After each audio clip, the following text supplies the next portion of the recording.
Hey, Signal Mountain Christian. Hope you're doing well. Not with you there today in person, but wanted to be able to read to you still. Um, I am so excited to be outside. I know we've gotten to be outside a couple times in the past couple weeks, and it's been a little chilly, but um, it's been so warm and it's been wonderful. So I'm really, really excited to be outside. So I wanted to read outside because today what we're reading about is gardens and trees. It's a perfect springtime library. And I have two books for you. We Are the Gardeners by Joanna Gaines and Trees Make Perfect Pets. So these are some fun books about the springtime. Because if you notice, if you look at trees right now, this tree has not started yet, but there are a lot of buds, tiny little green leaves or red buds on the end of the branches of the trees, and they are going to have berries or fruit leaves. So it's wonderful after looking out and seeing just brown for a really long time. Soon we're going to see green, and that just makes my heart really happy. You can probably see the playscape right behind me, and it's all brown now, but in a couple of weeks it's going to be all green, and that's going to be wonderful. I cannot wait. So I am praising God today for the beginning of spring and that it's close. So let's see. I'm going to start with Trees Make Perfect Pets. Super fun book. These are both new books. This is by Paul Shazak and Kathy Gendron. I think I'm saying that right. And it's a super fun, silly book about a tree. Trees Make Perfect Pets. That's our title page. And then remember how this is our dedication page, who it's to, and our copyright page, when it was written, and all that. And here we start. Birthdays are the best days for wishes, and on this birthday, Abigail wished for a pet. Her brother wanted a dog, their man's best friend. What is she envisioning? Do you see? The dog eating her slipper. Her father suggested they try a hamster. They're so fluffy. She's thinking, oh no, it'll keep me awake. Her mom thought a bird would be nice. They make beautiful music. She's not thinking that, is she? Abigail had another idea. I want a tree, she says. This is a squeaky bench, goodness. A what? They all gasp. A tree. They're the greatest pets in the world. But a tree isn't a pet, her mom argued. Of course it is, Abigail said. It's quiet, easy to take care of, and can you name another pet that actually helps you breathe? Her family was stumped. Abigail ran to the car. Let's go adopt a tree. Abigail searched the nursery and found her tree. He looks friendly. It's a tree. They're all friendly, her brother said. I'll name you Fido. You and I are going to be best friends. Abigail and Fido were always together. Do you see how Fido's helping hang the socks? And she's reading to Fido and all her other lovies. Shouldn't trees sleep outside? Her father asked. Fido would be lonely without me. Abigail took good care of Fido. She watered him, sang to him. They loved going on long walks. What are you doing? Her neighbor asked. I'm taking Fido for a walk. That's a tree. Trees don't go for a walk. This one does. He's my pet. A tree is not a good pet. Cats are much better. Oprah Whiskers can cuddle. Fido loves a good hug. Oprah Whiskers can do tricks. Stay, Fido. Good boy. Oprah Whiskers keeps me warm at night. Fido keeps me cool during the day. Have it your way, her neighbor said. But a tree isn't a real pet. Does she think it's a real pet? I think she does. Abigail took Fido to the dog park. She knew it was important for pets to socialize, but some didn't agree. I'm sorry, this park is for dogs. Well, Fido's a dogwood. Do you see? It's a compound word, dogwood. That doesn't count. He's very friendly. His bark is worse than his bite. Sorry, actual pets only.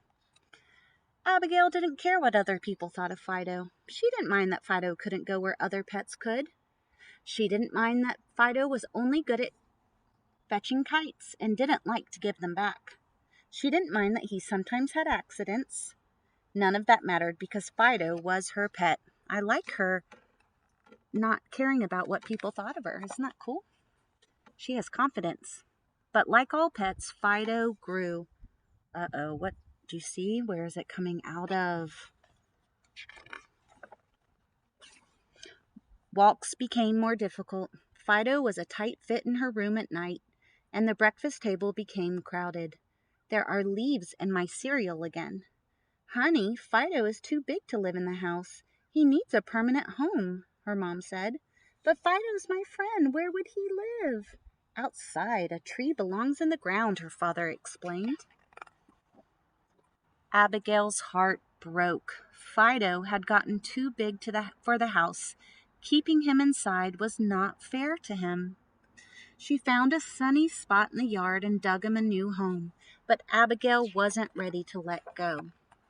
Worried that Fido felt scared and alone, Abigail kept him company under the stars. Would you like that? If you could go climb up in a tree? Maybe sleep there? Look, she has a little friend. Do you see the owl? When morning came, Abigail woke up to birds singing. Mom, Dad, come quick! Her family rushed outside to see what the commotion was. Fido made new friends! I guess a tree can be man's best friend, her brother said.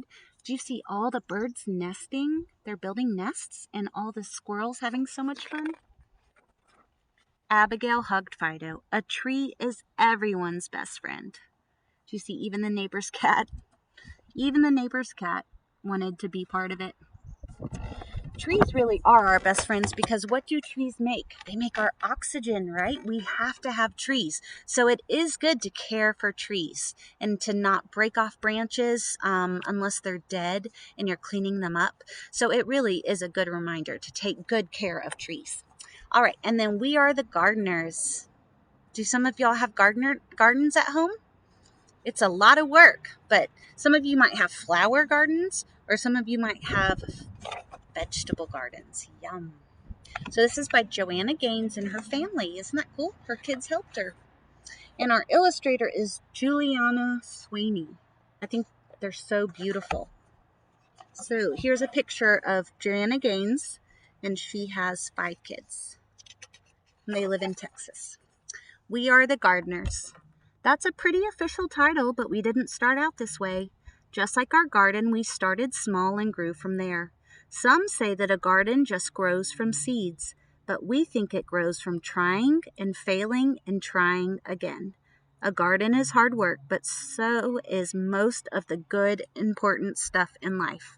Okay, I'm going to read that again, guys. Ready? We think it grows from trying and failing and trying again. That is so important, guys. That is a life lesson. A garden is hard work, but so is most of the good, important stuff in life. Never giving up and working hard. Good job. That's a good word. Our family's garden story began with one small potted fern. Dad stumbled upon it at a hardware store when he ran in for some supplies. He said it was just too cute to leave behind and he thought it would make Mom smile. And it did. We chose a sunny windowsill for that pretty little fern. It seemed like a good, safe spot for him to grow. This was back when we were little kids, but we still remember visiting the plant each day to give him a drink. Sometimes we'd even whisper to him a little bit. Now, can you imagine 4 kids all wanting to water? That'd be a lot of water, wouldn't it? And they talk to it. Isn't that cool? Then, plot twist, out of nowhere, our fern died. Death from over dehydration. Do you remember? All 4 kids wanting to help? That's just a fancy way of saying we gave him way too much water. Looking back, each one of us must have watered him every day. That's a lot of drinks for a little plant. By mistake, we loved that plant to death. Some people tell themselves they are no good at something after one small failure, but no chance we were going to give up that easily. Oh, I love this book. So some people quit after one small failure, but they're not going to give up. So we checked out some books from the library, and we found out that ferns can be tricky and prefer to live in shady spots. Apparently, a plant's leaves can communicate to us what they're needing. So do you see they're all reading? Isn't that wonderful? We also learned that most plants have good manners and like to sip, not gulp. Lesson learned. Dad got us a fresh fern, and with it, fresh hope. This time we set the pot on our piano, way on the other side of the room where the sun wouldn't give him so much attention. We made a watering schedule and took turns saying a lot of nice things to our little sprout of a plant. And fern number 2 lived and thrived and grew. And finally, Mom got him a little potted friend. Do you see how it grew? Then another, and then 1 or 2 more, and we noticed that talking to our plants actually helped them grow bigger and stronger. Did you know that? That's amazing.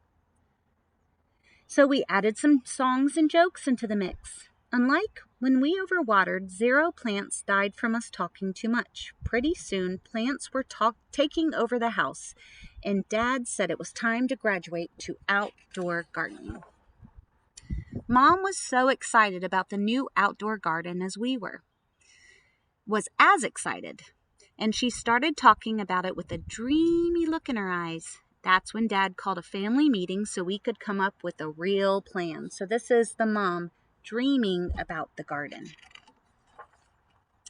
We gathered around the kitchen table and got to work dreaming, planning, and drawing things out. So they all had different ideas and different plants they wanted to grow. We knew we needed a sunny spot, a place where plants could sunbathe for at least 6 hours a day. We'd be red as radishes if we did that, but plants just love it. And more than that, they need it. In the garden, there is no life without light.